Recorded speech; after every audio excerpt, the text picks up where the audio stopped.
So now we get into that, and this is another winded one.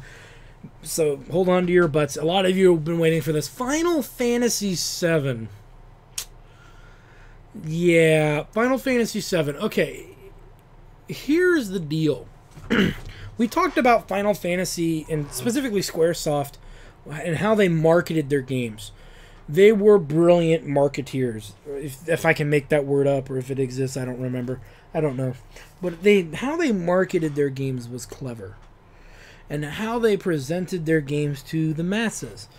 You know, Final Fantasy VII came at probably the pinnacle, the zenith of the golden age of RPGs.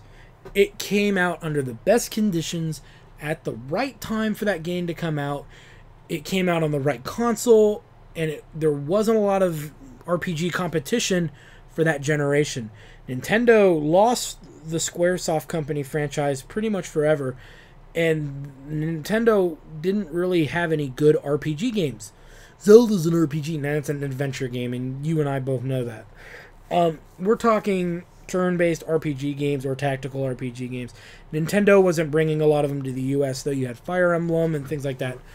And Sega Saturn was their competitor for RPGs. They had Grandia. And I will make some points that are going to be unpopular, and you're going to have to deal with it, because it's the reality. When you're a very neutral person, and I'm not a fanboy of Final Fantasy, nor am I a fanboy of anything else. I like to look at games for what they are and give them credit for what they do well and shit on them for what they do shitty on. Final Fantasy VII is an okay game. It's a good game. It's a good game. Let me rephrase. It's a good game. It's does a lot of things really, really well. Again, the music and the graphics scaled up to the next generation flawlessly. You know, with what they did. When they improved upon themselves, they did it in all the right places. Okay? That's a given. We don't need to go more into that. Sound effects, music, visual, primo. But other people were starting to try to do that too. And though they didn't do it at the same time 7 did, again, 7 came out at the best time. Because Wild Arms came out the year before. And I actually beat that game prior to Final Fantasy VII coming out. And you know what? I loved Wild Arms. I loved the first Wild Arms game. I think it's a very underrated RPG. And surprisingly, some of Final Fantasy ripped some of that off. But that's up to interpretation. A lot of it being with the mediums and the summoning in Wild Arms getting carried over, the 3-party character battle system being carried over.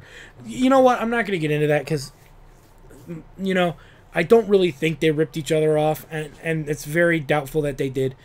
But like I said, I loved Wild Arms, and visually, Wild Arms was not at the same level as Final Fantasy, but musically, I thought it was. It had some excellent music in it, and it had a very excellent story. It had a silent protagonist, so you know, by this day and age, silent protagonists had kind of started dying off in heavy-duty RPGs because we like the stories. It's hard to develop a good story with somebody who never talks. Okay. Again, feeding into the Zelda, you know, I treat it more like an adventure game because you're solving puzzles, you're on an adventure. It's not really, you're not playing the role or seeing this big story develop through a character as much as you're just experiencing a character. Anyway, so Final Fantasy VII. The characters are hit and miss. They're either really, really, really, really good or they're shit. And we know they're shit. Okay? So don't give me that, oh, they're okay. No, he wasn't that bad. No. That's kind of people covering up for shit just because they really like the game. Don't get me wrong. It's cool to love that game. And it's a great game. It's, again, probably one of the top 3 to 4 Final Fantasy games ever made. For hands down. But personally, I don't like Cloud. I don't think he's a good protagonist. I think that, and here's what happened was, because Final Fantasy VII's success, it led to them creating Leon from Final Fantasy VIII, or Squall, depending on what version of the game you played. That's why that character existed. Because they literally thought everybody wanted these dark, brooding emo-like characters who were so emotionally distraught that at some points I thought when I was playing Final Fantasy VIII, fucking Leon was going to slit his fucking wrists, okay? I wanted to slit my wrist just hearing him talk, okay? That's another story. We'll get to 8 in a bit. But 7, Cloud pioneered that behavior acceptance. We started really seeing this kind of emotionally distraught character, or emo, if you will, for lack of a better word that's not me constantly saying emotionally distraught character. So I didn't like Cloud. Barrett was pretty much a ripoff of Mr. T. I'm sorry. He is. Yo, Spiky! You know, and it's just, I just, you know, that kind of bugged me at first. I liked Tifa was alright, but she was like that woman who just accepted people for the way they were. And yeah, there's not a lot of people that are really that way, so that kind of didn't work out too well. Ares was pretty good. I liked the relationship between Cloud and Ares, and that actually balanced well. When they killed her off, as much of an impact as that made, I don't think it was for the better. I think she balanced Cloud out really well. Whereas if she had stayed in the game for the whole duration, Cloud wouldn't have been such a buzzkill, for me anyway, just because of the way they interacted with each other, and you started seeing this side of Cloud that you wanted to actually see more of. And that's another story in itself. And whatnot. And then obviously Yuffie and Vincent, again, smorgasbord characters. They're interesting, though. They're much more interesting than Umaro was in that game, and Mog. I mean, don't get me wrong. I love Vincent's backstory, and I like Yuffie's backstory, and she's very colorful, and he's, you know, very dark, but interesting. If you're going to do an emo character-ish, I liked the way they presented Vincent, but I never used him in battle, and I never kept him on my party because he's a shitty character. I'm sorry, his overdrives were crap, and we all know it.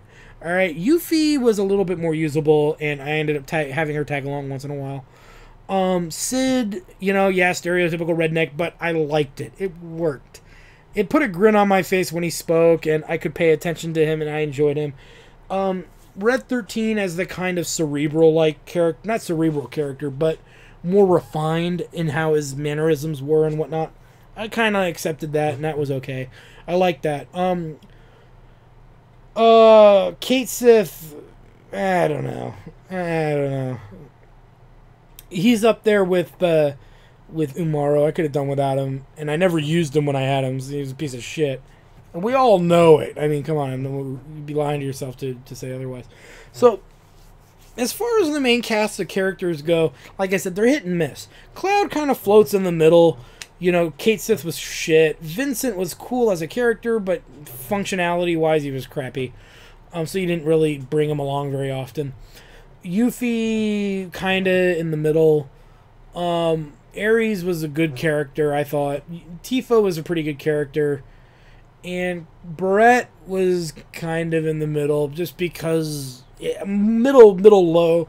Just because for Americans, we kind of... When I first saw Barrett for the first time, and after about 20 minutes of gameplay involving Brett talking, I literally committed to him as Mr. T. Every time I read his text box, I heard Mr. T yelling at me in my head. I did. And I have to say, about 90% of you fuckers did that same fucking thing. Whenever that dude talked, you thought of either Barrett Wallace or Jet Black from Cowboy Bebop talking to you. Those are the two fuckers you thought you heard in your head.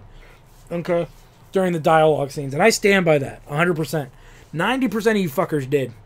If you knew who Mr. T was, you knew that was a ripoff of him outright.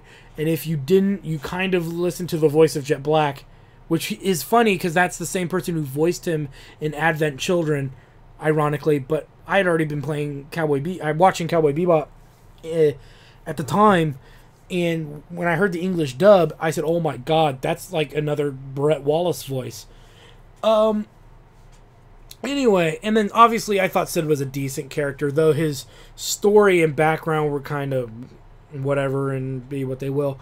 I wasn't that interested, but what bugged me the most was that all of the other characters, Sid, even Barrett at times, and Yuffie, and Vincent, and Kate Sith, all of them, and Sid, their backstories and their reason for doing the things they were doing always kind of had plot holes, like big ones. And I personally was more interested in learning more about them. And we never get that. We get their kind of purpose in this world. It's very brief. You can watch their origin stories, like I'm sure on YouTube, and literally their videos are like 5 minutes because that's all there is. And that's them pausing the video, talking, and then that's it. There's not much to say. Look at the origin videos to all the characters for like Final Fantasy 4 or 6. There's a lot more to talk about because there's a lot more character development. Is that a reason to say that it's bad? No. Trust me, Final Fantasy 7 is a great game. Hands down. And I'm going to keep mentioning this off and on throughout discussing 7. It's a great game. So, I'm not saying that it's bad, but in retrospect of the other Final Fantasy games that were out before it, these are things that I criticize it for because there were other games doing it better. I'm going to give you an example. We're going to turn away from Final Fantasy just to make an example of something that came out at a similar time that did a lot of things better, that didn't get as popular because it was on a console that wasn't popular. Grandia. Ooh, I think I probably lost half of my current watchers as soon as I said that. As soon as I said and compared these two games together as far as story and character development goes, half of the people probably just stopped listening. How dare you compare it to that game? That game is crap in light of Final Fantasy VII. Well, gameplay-wise, I can understand that. It's definitely a fresh gameplay game. But story-wise, holy fucking shit. That's some serious storytelling. That is some top-notch storytelling. Grandia succeeded in storytelling where Final Fantasy VII came up short. Hands down. If you play Final Fantasy VII and then you go and play Grandia, you feel Grandia pull at your emotional strings far better, far more than Final Fantasy VII. I even hate to say it like this, but when Sue leaves the party in the game, probably to me the most annoying character in that game, you actually feel something as equivalent almost to as what you felt when Celis died. Aeris died. That's incredible, and this is on a console that didn't have as much going for it visually as PlayStation could do. You know, Sega Saturn was not a strong console, and again, this game was so amazing that it got a PlayStation port. You can get Grandia for PlayStation, and they, added more stuff to it, but visually, it's definitely not on par to Final Fantasy VII. Musically, it is. Oh hell yeah! Have you ever heard that music from that game? It's phenomenal. It's amazing. It's definitely underrated. Noriyuki Awadari, I think is the composer's name, was way ahead of his time. He was composing wonderful music for the Lunar games long before Final Fantasy kind of got on the ball with good music. I mean, Final Fantasy IV had wonderful music, and Uematsu is a brilliant genius and composer, don't get me wrong. But Awadari was doing a lot of good music at the same time. Here's the catch. The companies he was working for, which was Game Arts, they were not putting games on successful consoles, and thus he kind of got pushed into the world of obscurity. It sucks. It blows that that's how it played out, and Iwadari is not that well known but I look at Iwadari and Uematsu almost side by side. Uematsu was more dramatic in his music. There was much more darker drama in his, but Iwadari was always over the top in everything that he did, and he did it so well that he was, to me, Iwadari was like the John Williams of video game writing. I know that sounds weird. John Williams wrote the music for Indiana Jones, Jurassic Park, Schindler's List, so on and so forth. We all know his tunes from film. Uematsu is more like a mixture of Hans Zimmer and maybe a hint of Danny Elfman at times, depending on what he's doing. From the Zozo theme to, the Gestures of the Moon.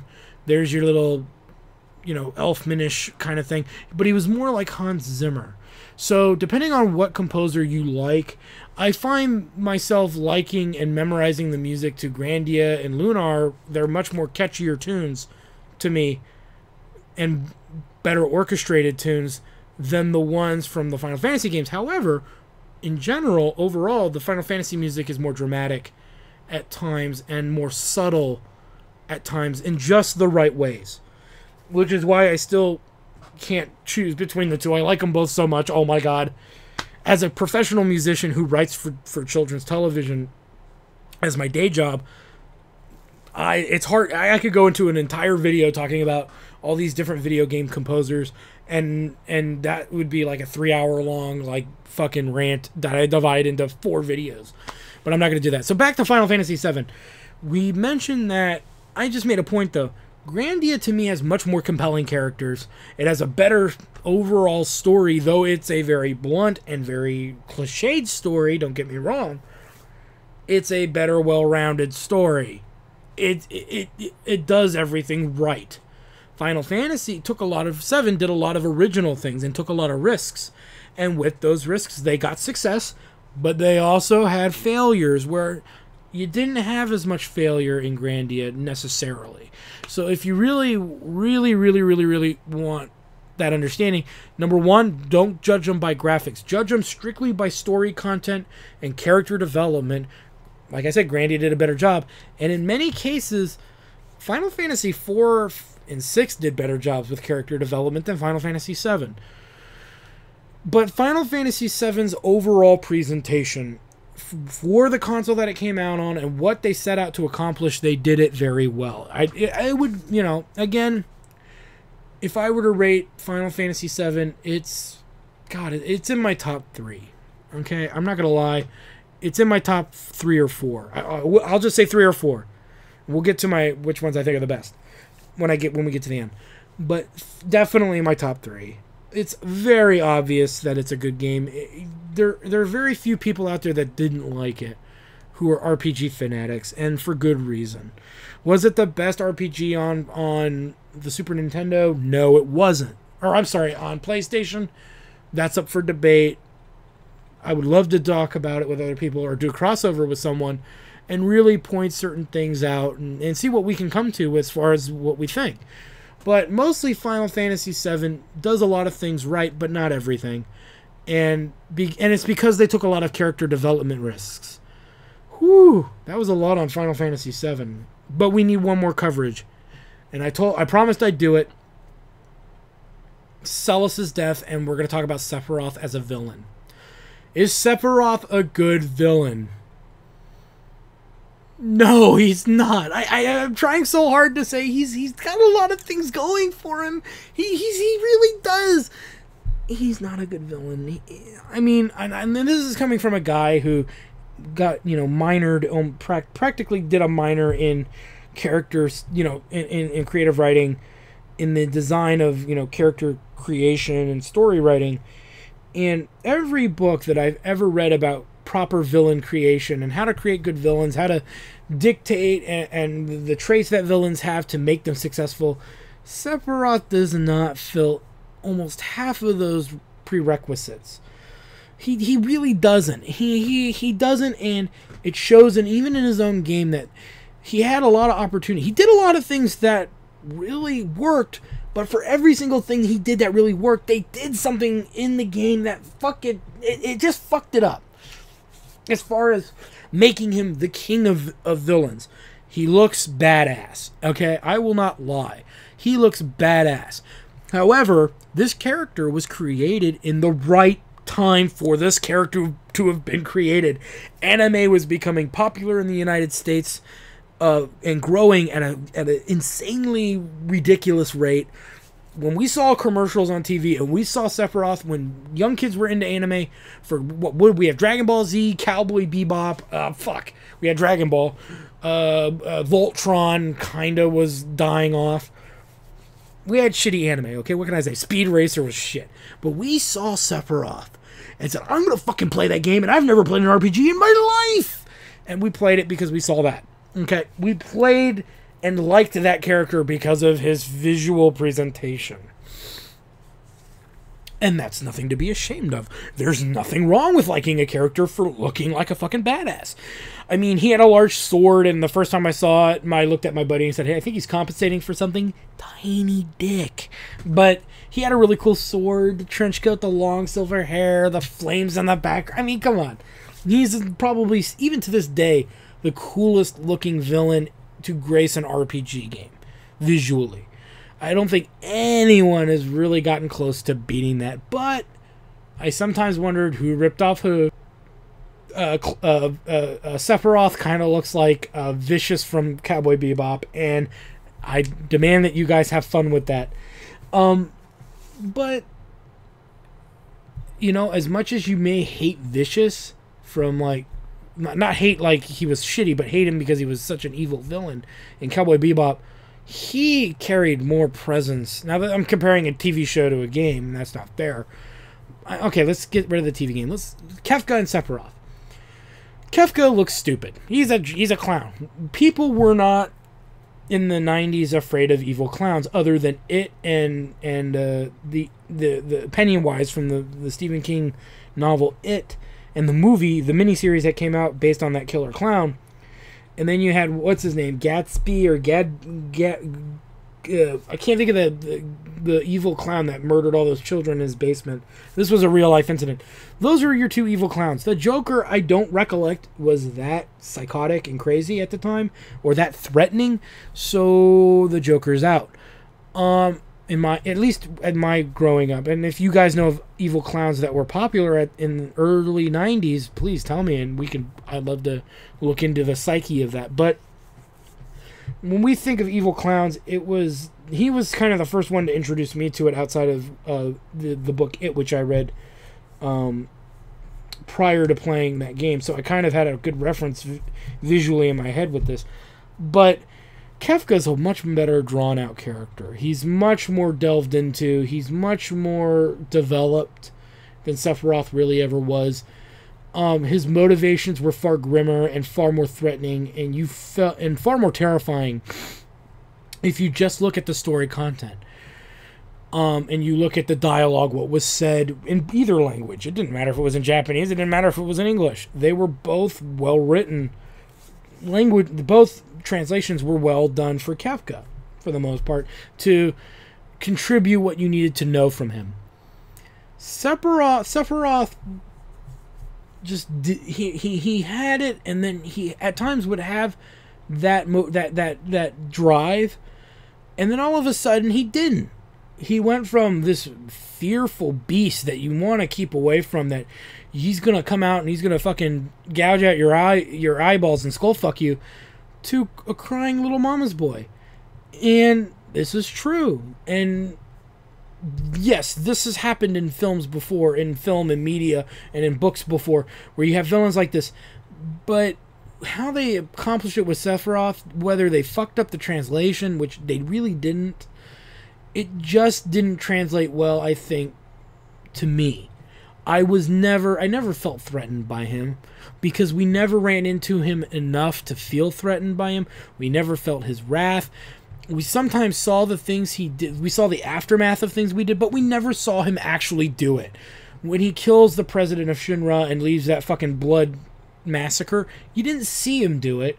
You just saw the sword there. Yeah, you can interpret that he did it and he fucked shit up, but it's not as strong of an impact as actually showing it to us and letting us see it and letting us soak into that persona and absorb it more, so we can understand and truly fear what he's trying to do.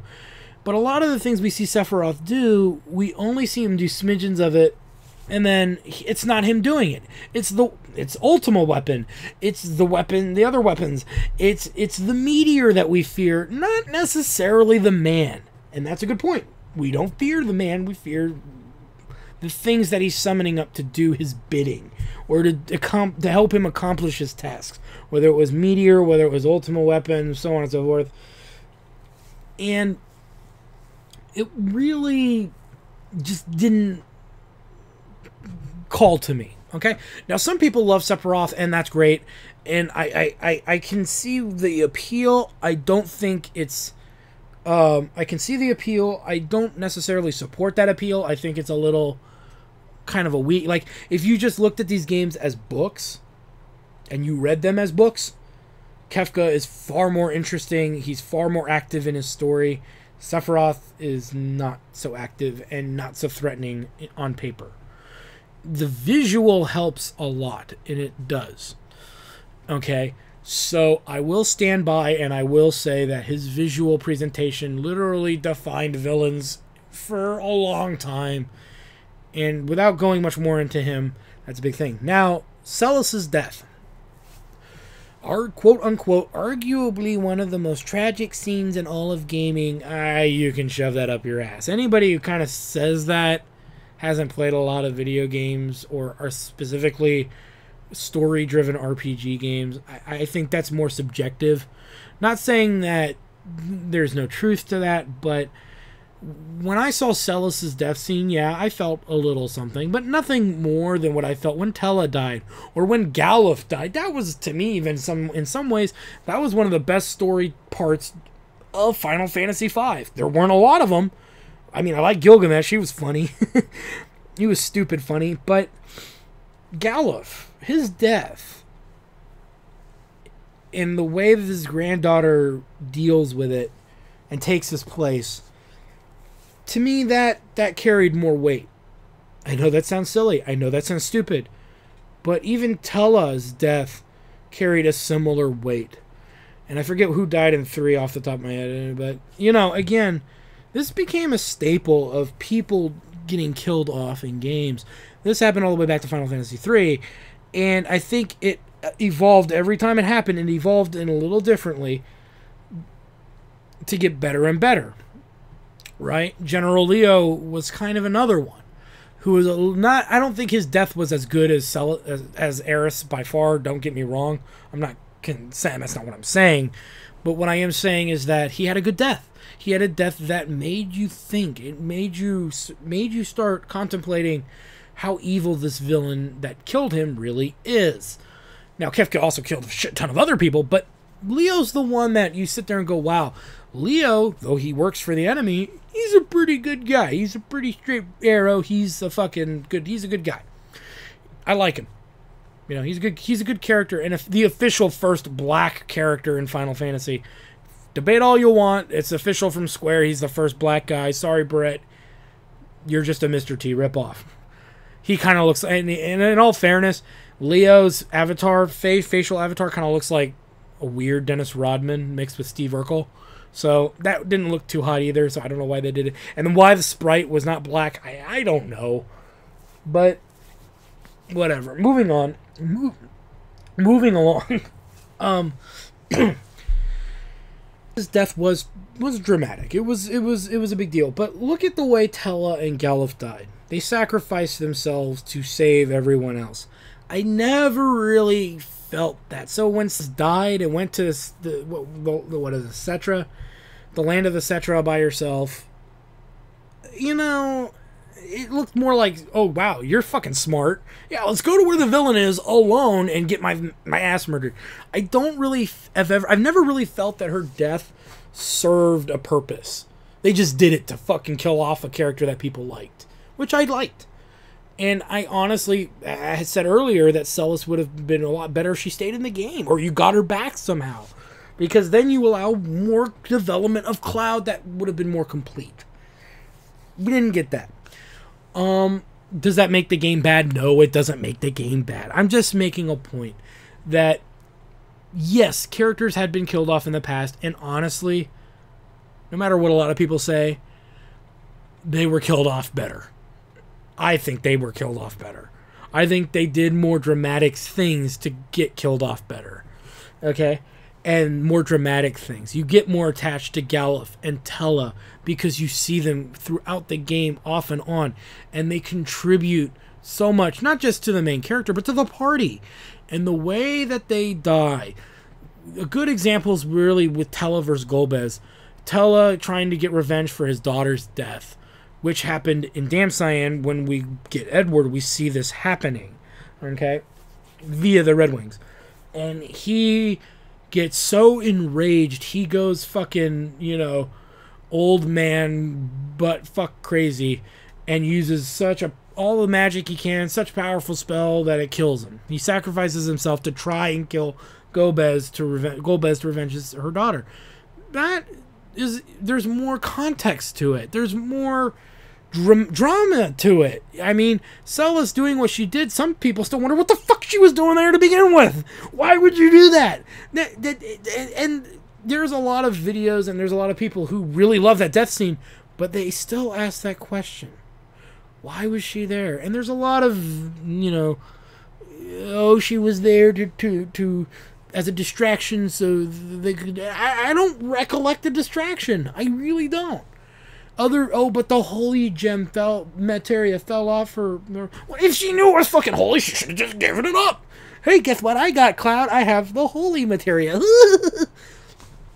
It's a huge plot hole. And there's never been an official statement from Final Fantasy VII on how the fuck did that play out?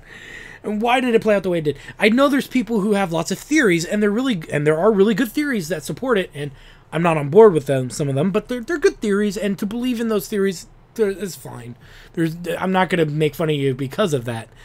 They are legitimate theories, but I've never felt that Celis's death, or Aerith, I keep saying Celis for some reason, Aerith's death was the greatest death of all time. The greatest death scene in video game history. It's the most memorable because of when the game came out. And that gaming no longer became a nerd-like hobby. It became a mainstream source of media. And that's, to me, the zenith of the pinnacle of RPG, the RPG Golden Age. Between PlayStation and Sega Saturn, some of the greatest RPG titles, and even Dreamcast, some of the greatest RPG titles, because of Grandia 2, and there's a couple other actually really good Japanese RPGs that came out on that console, and you could play them on an American Dreamcast. It was awesome. But there were so many great RPG games that came out during this period that no other period ever produced nearly as many good RPGs, many diverse RPGs, and as many awesome franchises to have sprung. All the great RPG franchises that existed came at this time point, arguably. You had the golden age of RPG starting in the Super Nintendo, Sega Genesis period. You had Shining Force. You had Shining in the Darkness, if you're into that. You had Beyond Oasis, which was kind of like the answer to Link, but The Legend of Zelda, but whatever. You had that wasn't great, but it was okay. You had Phantasy Star for Sega. There's a good handful of them there. There were more than that. There was Shining Force 2, but Shining Force CD. There was more. You had the Lunar games. You had those. Now we get into Super Nintendo. The smorgasbord that is Squaresoft. You had Lufia. You had the Soul Blazer trilogy. You had Earthbound and the Mother series for as long as that lasted. You had Pokemon making its premiere debut on the Game Boy. God, the list goes on and on and on and on and on, and it doesn't stop. And when PlayStation came out, it just blew up. And Sega Saturn came out, it blew up even more. You had Grandia. You had Shining Force 3 scenarios 1 through 3 with the bonus disc that never... 2, 3, and bonus disc never came out in the U.S. You had the PlayStation RPG games, which were amazing. From the continuation of Breath of Fire, which you also had on the Nintendo, Super Nintendo, by the way. You had Breath of Fire. You had the Persona games. You had the Suikoden games. 1 and 2, you had Parasite Eve, you had the remake of the Lunar games, you had the remake of Arc the Lad, you had Final Fantasy Tactics, you had Xenogears, you had Legaia, you had Legends of Dragoon. I'm just doing this off the top of my head. I'm just thinking of them in my head as I go. You had Chrono Cross, you had so many classic and wonderfully made RPG games. TRPG games started really shining in this time period too. You had Sayuki Journey West, you had Final Fantasy Tactics, you had Brave Souls, not Brave Souls. Oh god, I can't think of it. I can't think of the name of the game, but you also had this other game, Hoshigami or Hoshizagami, or which was one of the probably the hardest and most interesting tactical RPG games at the time. Very, very difficult game though. It was really hard to play, but it's a lot of fun and it's very rewarding. You had Ogre Battle and Ogre Battle 64, if that really was. Okay, Nintendo RPGs kind of fucking sucked. Quest 64 was shit, and Nintendo knew it. Were there any other RPGs? No. Ogre Battle 64. Nah. I'd rather fucking burn in hell than play that game again. I didn't like it all that much. I liked Ogre Battle, but I didn't really like that one. But, again, and I didn't even name them all. You had Secret of Mana. I forgot that one. So many RPGs. This was the golden age of RPGs. Okay. So, we did 7. So, and Final Fantasy 7 and the Wild Arms games. Oh, heaven forbid I forget all those. I mean, there's so many. There's so many great RPG games. Vagrant Story, Valkyrie Profile. Oh God, I'm okay. I'm gonna stop going on. Okay, deep breath, deep breath. There we go. Okay. Oh fuck it. You had the Saga games, Saga Frontier, Saga Frontier 2. You had oh god, the Tales games, Tales of Xalia, Tales of whatever. They all were. They had PlayStation ones up the ass. There were so many. Oh my god. Okay, my RPG orgasm has officially stopped. Or I need to stop before I get to one. Heaven forbid. Let me pour some scotch here. That'll mellow me out a bit more here. Oh yeah. Oh, that's good. All right, because I started drinking when I started this, and I'm continuing the habit.